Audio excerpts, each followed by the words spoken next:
Halo adik-adik remaja Katolik di seluruh Indonesia, khususnya di Gereja Kristus Salvator. apa kabar? Hahaha, pasti harus luar biasa ya. Senang, gembira, sukacita, dan yang pasti harus bersyukur. Karena apa, Kak? Karena Tuhan beserta kita. Ada yang mulai ngeraguin? Ada yang mulai ngerasa masa susah ini nggak akan pernah berakhir? Yang mulai ngerasa lelah, kesel, bosan, kayak di penjara. Waduh, sampai udah ngerasa seperti di penjara ya. Iya. Waduh banget itu. Aduh. Nah, Jangan-jangan Kak ada yang udah mulai coba-coba hal yang nggak bener, Kak? maksudnya karena bosan gitu. Oh iya, benar. Ada nggak yang sudah mulai doanya bolong-bolong? Mulai nggak rutin lagi gitu ya. Iya. Kalau yang tadinya rutin, mulai nggak rutin. Yang tadinya nggak pernah berdoa, tetap nggak pernah berdoa. Wah, parah. Semoga enggak ya. Bagi yang merasa enjoy aja, yuk kita nonton video ini untuk menguatkan bahwa penderitaan kita akan berakhir. Tapi untuk yang sudah marah dan kesel, kita nonton juga ya Kak ya. Iya. Supaya kita bisa belajar bahwa banyak mujizat yang dapat dan akan ditunjukkan Allah pada kita. Sebenarnya kita mau bahas apa sih Kak di video ini Kak? Kayaknya kok repot banget ya ngomongnya muter-muter. Nah, karena hari ini kita akan belajar tentang Nabi Elisa. Dia adalah bukti kasih dan penyertaan Tuhan, khususnya bagi umatnya yang sedang dalam himpitan dan penderitaan besar. Iya, kayaknya jarang ya Kak ya yang dengar tentang Nabi Elisa. Pasti lebih familiar sama Elia ya Kak, karena Lebih top ya, karena Iya. naik ke surganya juga mantap banget. keren ya Kak ya. Terus Nabi Elia kan juga ada di Injil yang muncul di puncak gunung pada saat Yesus menampakkan kemuliaannya. Betul. Nah, Nabi Elisa itu sebenarnya adalah muridnya Nabi Elia Kak. Ya. Hmm. Nih, waktu Elisa bin Safat masih muda, dia tuh dipanggil oleh Nabi Elia. Gimana manggilnya? Nabi Elia melemparkan jubahnya, tuing, ke dekat Elisa yang sedang membajak dengan 12 pasang lembu. Banyak. Ya, sekedar info ya, melemparkan jubah itu menandakan Elisa akan memberikan pekerjaan besar yang diberikan dari Tuhan.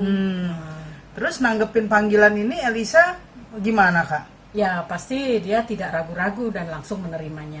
Saking terpanggilnya tuh, Elisa langsung masak daging lembu-lembunya dengan kayu bajaknya. Wah. Dan memberikan kepada orang-orangnya untuk dimakan. Berarti Elisa benar-benar meninggalkan semua yang dia tahu ya Kak, semua yang dia punya, semua yang biasa dikerjakannya untuk mengikuti Tuhan. Iya. Sama tuh Kak, mengingatkan aku pada Tuhan Yesus bilang, jualah segala milikmu, berikanlah kepada orang miskin, lalu ikutlah aku. Betul. Nah, setelah Nabi Elia gurunya naik ke surga mengendarai kereta kuda berapi, maka mulailah profesi Elisa sebagai Nabi Allah bagi bangsa Israel. Iya, bangsa Israel saat itu lagi dikepung ya Kak, Wah. sama bangsa-bangsa lain ya Kak. Lagi rusuh-rusuhnya berarti ya. Iya, ada Moab, ada Filistin, ada Aram. Waduh, bolak-balik diserang sama bangsa-bangsa itu. Dan jadi catatan nih, mereka semua itu sangat kejam. Bayangkan ya, Ben-Hadad tuh Raja Aram pernah mengepung Samaria sampai mereka kelaparan hebat. Saking kelaparannya, nih ada 2 perempuan yang berjanji satu sama lain untuk mengorbankan anak laki-lakinya untuk dimakan. Gila kan, benar-benar parah ya. Pasti begitu mengerikannya kelaparan itu sampai sebegitunya. Iya, pasti lapar banget tuh ya Betul. Kak ya. Tapi sebenarnya penderitaan itu adalah akibat dosa mereka sendiri. Raja-raja mereka menyembah berhala, nggak mendengarkan sabda Tuhan. Rakyatnya juga ikut lagi menyembah berhala. Jadi mereka berpaling dari Tuhan ya. Iya. Dari Allah ya, begitu. Nah, terus lanjutin dah. Tapi Tuhan gitu tetap peka loh terhadap penderitaan mereka. Sehingga bahkan di masa-masa istilahnya penghukuman mereka ini juga banyak nabi-nabi yang diutus untuk menyerukan pertobatan. Dan khususnya Elisa malah mengadakan banyak sekali mujizat untuk menyatakan bahwa Tuhan itu tidak pernah meninggalkan kita. Nah, apa sih yang jadi mujizatnya? Iya. Di awal karyanya Kak, Elisa itu menyembuhkan air di Yeriko. Ada air yang sakit. Maksudnya gini Kak, penduduk kota Yeriko tuh punya mata air yang airnya itu menyebabkan banyak orang keguguran bayinya. Jadi Elisa langsung minta garam. Dia melemparkan garam itu ke air itu. Ingat ya adik-adik bahwa garam itu sebenarnya adalah lambang pemurnian dari dosa. Jadi sejak zaman dulu ya. Iya, makanya itu waktu sekarang pun garam itu selalu dimasukkan pada air baptis dan air suci kita ya Kak. Itu kalau suka memperhatikannya pasti tahu tuh. Iya, pas waktu misa malam Paskah itu selalu waktu ada pemberkatan air baptis dan air suci itu pasti ada garam dimasukkan di situ. Asik, tambah lagi kan satu pengetahuan. Makanya Iya. simak terus deh video-video kita. Nah, Lanjut. setelah melemparkan garam itu, Elisa berdoa dan air itu sehat sampai waktu kitab ini ditulis beberapa ratus tahun sesudahnya. Hebat kan? Iya. Nah, mujizat yang kedua adalah penggandaan. Tapi ingat nih, bukan penggandaan roti, melainkan penggandaan minyak. Seorang istri dari salah seorang nabi yang banyak jumlahnya di Israel itu mengadu pada Elisa bahwa debt collector atau tukang tagih datang ke rumahnya. Ini zaman dulu ada juga ya debt collector ya. Nah, suami perempuan itu sudah meninggal. Mereka Aduh, tidak kesian. punya uang untuk membayar. Duh, Yang kesian. ada hanya ada satu buli-buli minyak. Iya, satu buli-buli minyak tuh kecil ya Kecil Kak, ya? berarti. Nah, Nabi Elisa tuh karena kesian menyuruh perempuan itu mengumpulkan bejana kosong sebanyak-banyaknya dari tetangganya. Maksudnya pinjem bejana gitu. Lalu disuruh menutup pintu dan menuangkan minyak dari buli-buli kecil itu ke bejana yang besar-besar itu, Kak. Nah, lanjut. Ternyata minyak dari buli-buli kecil tadi yang tiada berhenti mengalir sampai akhirnya anaknya berkata bahwa bejananya habis. Jadi semuanya udah habis nih tuang. Udah penuh ya, Udah Kak? penuh semua. Barulah minyak itu berhenti. Hebat ya. Kayak Iya. ada rambunya, ada sennya, tup mati gitu ya. Nah, perempuan itu menjual minyak itu dan mampu membayar hutangnya dan hidup dari kelebihan penjualannya. Weh. Digandakan ya jadinya ya. Iya.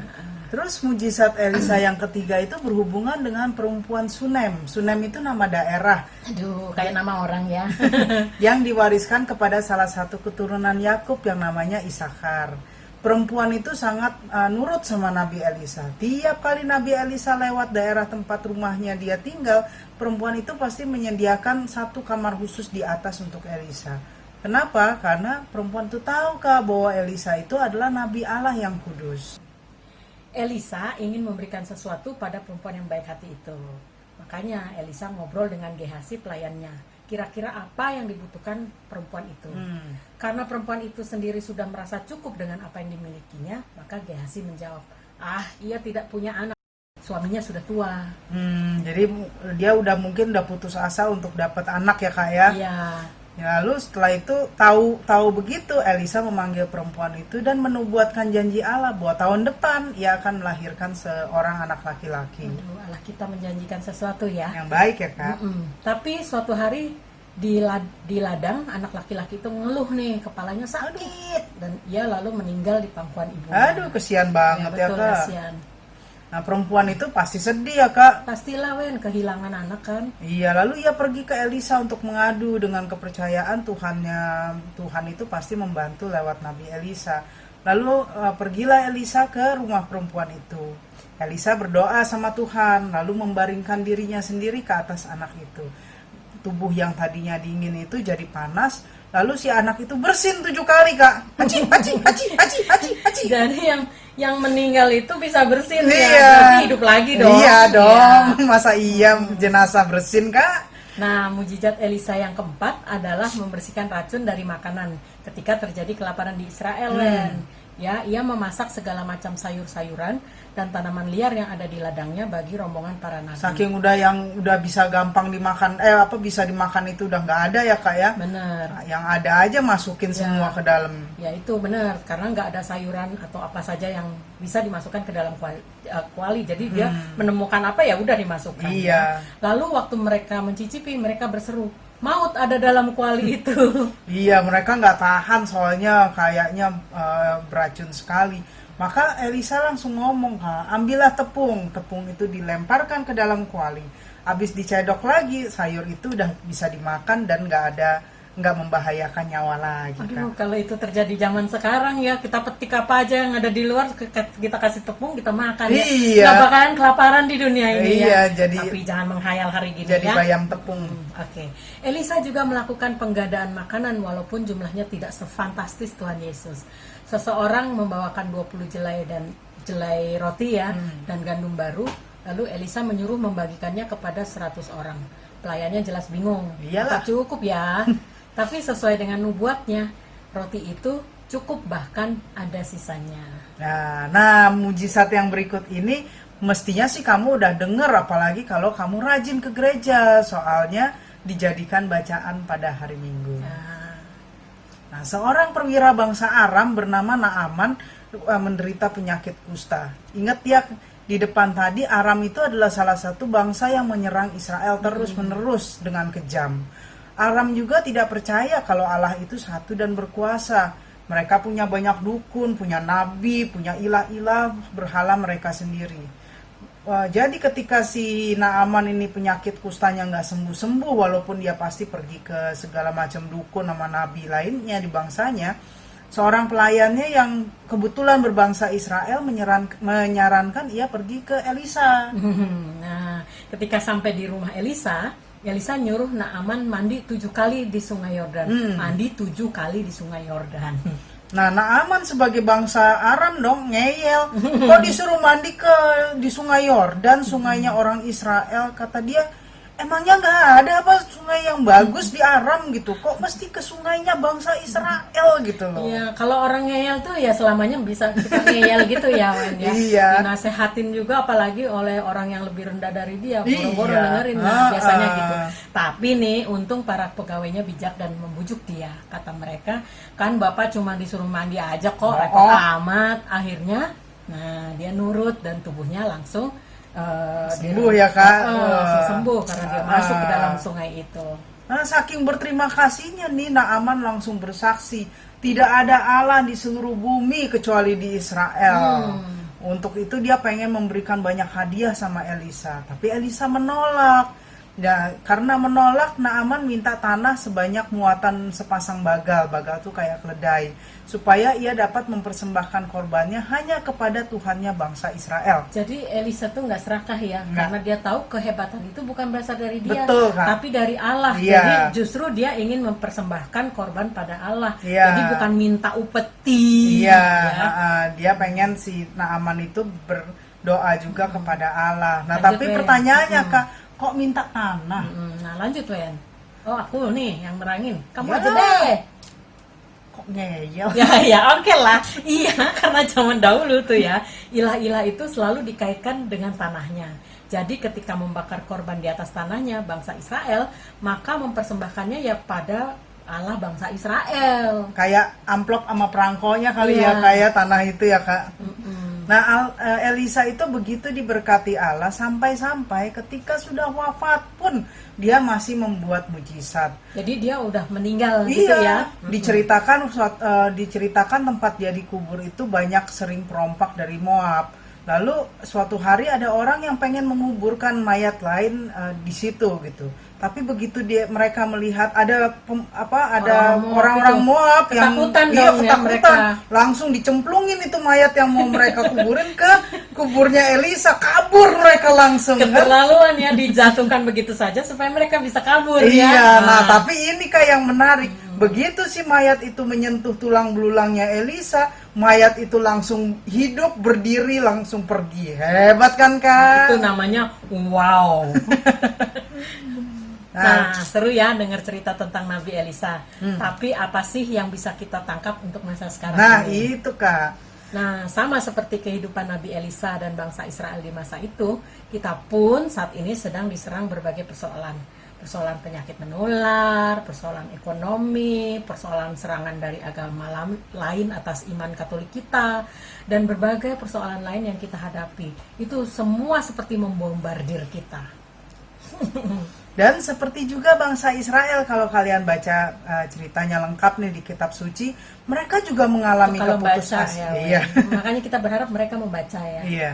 Mereka mengalami keputusasaan, mereka marah, mereka rasanya pengen nyerah aja deh sama bangsa-bangsa lain dengan berhala-berhalanya gitu loh. Tapi di sana berkat Tuhan sebenarnya melimpah. Mujizat yang disampaikan di dalam kitab suci itu cuma sebagian kecil pasti. Soalnya kan capek ya nulis panjang-panjang ya, kayak. Itu sebagian kecil aja Alkitabnya udah segini. Nah, Gimana iya. kalau semuanya ditulis ya? Mungkin kamu akan tambah-tambah, yang males tambah nggak mau baca. Iya, iya. Jadi sebenarnya banyak sekali mujizatnya. Dan Ya. Elisa dan mujizatnya itu berkali-kali menekankan bahwa Allah itu berkuasa ke atas kehidupan Betul. dan kematian. Bahkan sampai saat ini juga. Iya, makanya mujizatnya itu ada yang berkisarnya antara itu kelahiran, pemberian makanan kan supaya kita hidup, penyembuhan dan kebangkitan orang mati. Iya. Elisa nih juga ingin menunjukkan kasih Allah kepada umatnya yang berada dalam penderitaan. Penderitaan bangsa Israel ini sebenarnya disebabkan oleh dosa mereka sendiri.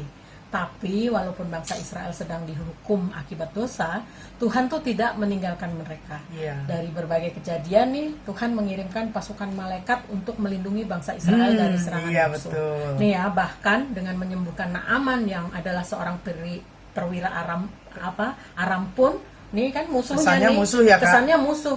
Allah sedang meringankan penderitaan Israel. Kalau Naaman segan pada Allah Israel, tentu ia tidak akan begitu kejam pada bangsa pilihan Allah. Itu dong. Iyalah, Masuk Kak. akal kan? Jadi kisah Elisa ini sebenarnya relevan ya Kak ya buat kita ya. Banget. Kita juga kan sedang dihimpit penderitaan Kak. Iya. Tapi kita jadi yakin bahwa Tuhan itu tidak akan meninggalkan kita, sama seperti Tuhan gak meninggalkan bangsa Israel dulu.